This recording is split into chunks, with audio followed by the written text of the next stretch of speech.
Assalamualaikum dan salam sejahtera. Kami dari IPJ Kampus Perempuan Melayu akan membentangkan objek pembelajaran digital kapasiti pembelajaran bermakna untuk khusus hidup 3123 pedagogi bagi PSMP Ambilan Jun 2021-2026 semester 1 tahun 2 yang dilaksanakan pada sesi Ogos Disember 2023 sesi akademik 2023-2024. Saya Puan Sarina binti Muhammad Yassin selaku pensyarah yang mengajar khusus ini bersama kumpulan pelajar yang membangunkan OPD ini iaitu Saudari Nur Farah Ain binti Muhammad Yusri, Saudari Raja Nurul Hidayah binti Raja Muhammad Taha dan Saudari Nur Aisyah Insyirah binti Kamaruzaman akan berkongsi objek pembelajaran digital khusus ini. Baiklah, yang pertama, proses pembangunan OPD ini bermula daripada merungkai standard maklumat khusus untuk kejelasan pensyarah dengan melihat hasil pembelajaran khusus. Terdapat 3 hasil pembelajaran khusus bagi khusus ini iaitu menganalisis dengan kritis konsep pedagogi pendidikan, model pengajaran dan hubungannya dengan pengurusan kurikulum dalam ruang pembelajaran. Yang kedua, mengaplikasikan kemahiran mengajar yang sesuai berasaskan kapasiti pedagogi pembelajaran bermakna, dan yang ketiga merangka pelan pembelajaran bermakna yang mengaplikasikan konsep-konsep dan model pembelajaran bermakna dengan menggunakan pendekatan strategi, kaedah dan aktiviti yang bersesuaian. Dan setiap HPK ini dijajarkan mengikut topik-topik dalam maklumat khusus. Hal yang demikian, OPD ini juga mengambil kira interaksi kuliah, tutorial dan e-pembelajaran berdasarkan rancangan semester yang disusun mengikut minggu dan topik. OPD ini juga digunakan sebagai pelantar pengurusan pembelajaran digital yang sebelum ini menggunakan Google Classroom. Untuk makluman semua, OPD ini dibangunkan secara standalone. Namun, saya menggarap kesemua model KPPB dalam OPD ini bukan sahaja untuk pentaksiran berterusan tetapi juga dalam aktiviti PDP. Melalui aktiviti merungkai tersebut, hasillah BIDEA untuk khusus ini iaitu pendidik berwawasan unggul memberdayakan kualiti pendidikan negara ke tahap global. Merujuk BIDEA ini, maka wujudlah EQ bagi mencapai BIDEA tersebut iaitu yang pertama, bagaimana memastikan pendidik berwawasan unggul dapat meningkatkan kualiti pendidikan negara ke tahap global. Yang kedua, apakah langkah-langkah penting yang perlu diambil untuk melatih dan menyokong pendidik mencapai kecemerlangan dalam pendidikan global. Dan yang ketiga, apakah perubahan yang diperlukan dalam sistem pendidikan negara untuk meningkatkan daya saingnya dalam dunia global dan menghasilkan pendidik berwawasan unggul. Untuk paparan OPD khusus ini mengandungi halaman seperti berikut. Yang pertama, di bahagian utama mengandungi maklumat pelajar dan juga kehadiran, maklumat MK, edisi pelajar dan juga rancangan semester edisi pelajar, kemudian hasil pembelajaran khusus, merungkai standard dan pentaksiran berterusan. Selain daripada itu, paparan ini juga menunjukkan pembelajaran bermakna 1, pembelajaran bermakna 2, pembelajaran bermakna 3, refleksi dan metadata. Seterusnya, berkaitan aktiviti dalam pembelajaran bermakna ini akan diterangkan oleh pembentang yang seterusnya, dipersilakan. Seterusnya, saya akan menyambung pembentangan dengan aktiviti-aktiviti yang telah dilaksanakan sepanjang mempelajari kursus ini.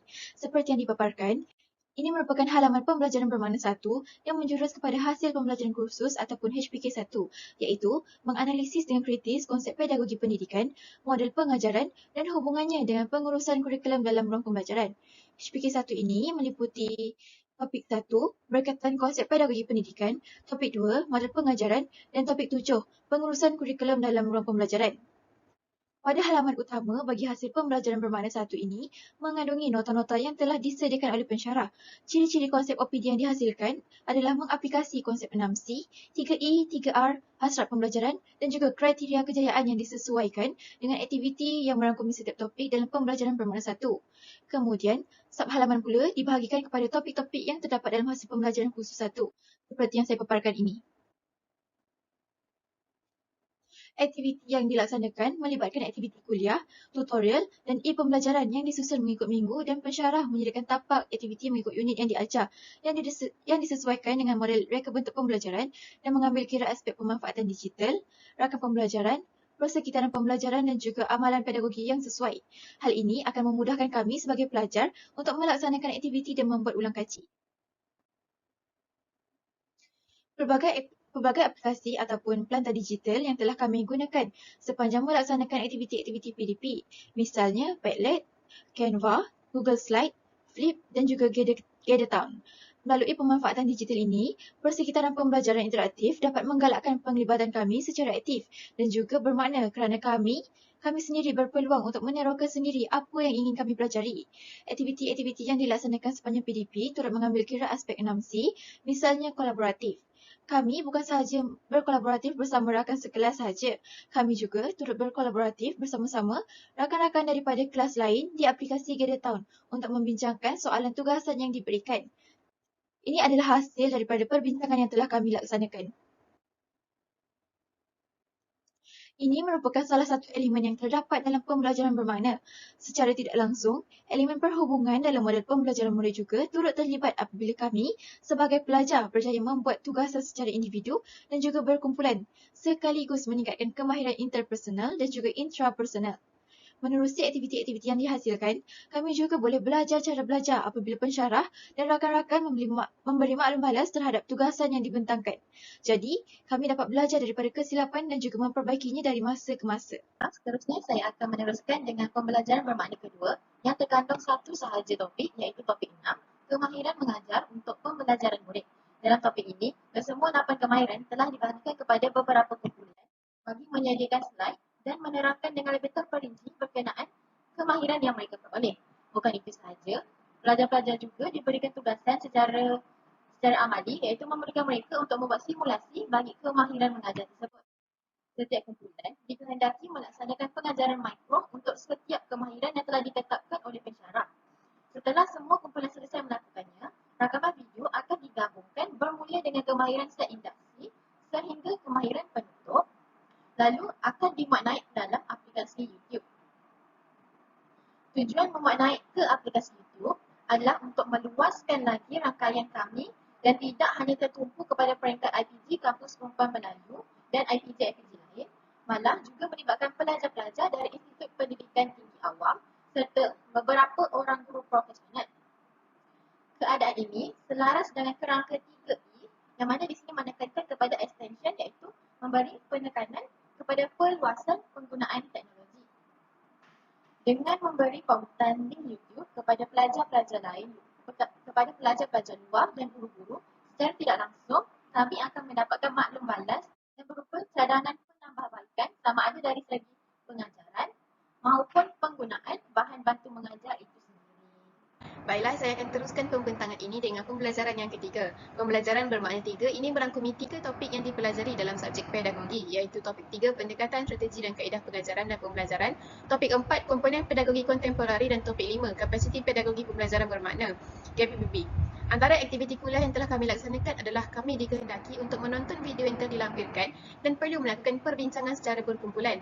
Melalui aktiviti kuliah ini, antara kemahiran yang berjaya diterapkan ialah kemahiran komunikasi apabila serta ahli kumpulan perlu berkomunikasi antara satu sama lain dengan baik bagi mencapai objektif yang ditetapkan. Dengan adanya perbincangan, mereka dapat merungkai maklumat yang berjaya diperoleh melalui video yang ditonton. Aktiviti ini juga mengajar kami untuk memanfaatkan penggunaan digital sebagai salah satu sumber untuk mendapatkan maklumat dan mengulang kaji. Seterusnya, pada topik 5, kami telah melakukan kolaborasi dengan pelajar daripada kelas Marjob PK dan juga PAKK mengenai topik KPBB.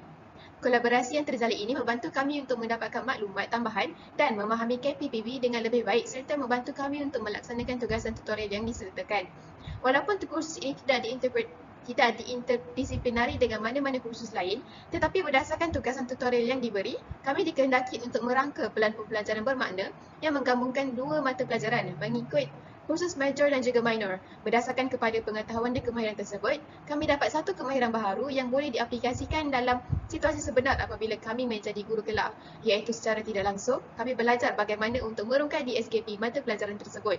Selain daripada itu, melalui aktiviti tutorial ini juga kami telah mereka bentuk semula pembelajaran kami dengan merangkai kursus pedagogi ini dengan kursus teknologi untuk pengajaran dan pembelajaran di mana kami telah menggunakan produk digital yang dibina dalam kursus tersebut dalam persembahan pengajaran mikro ketika pelaksanaan aktiviti amali.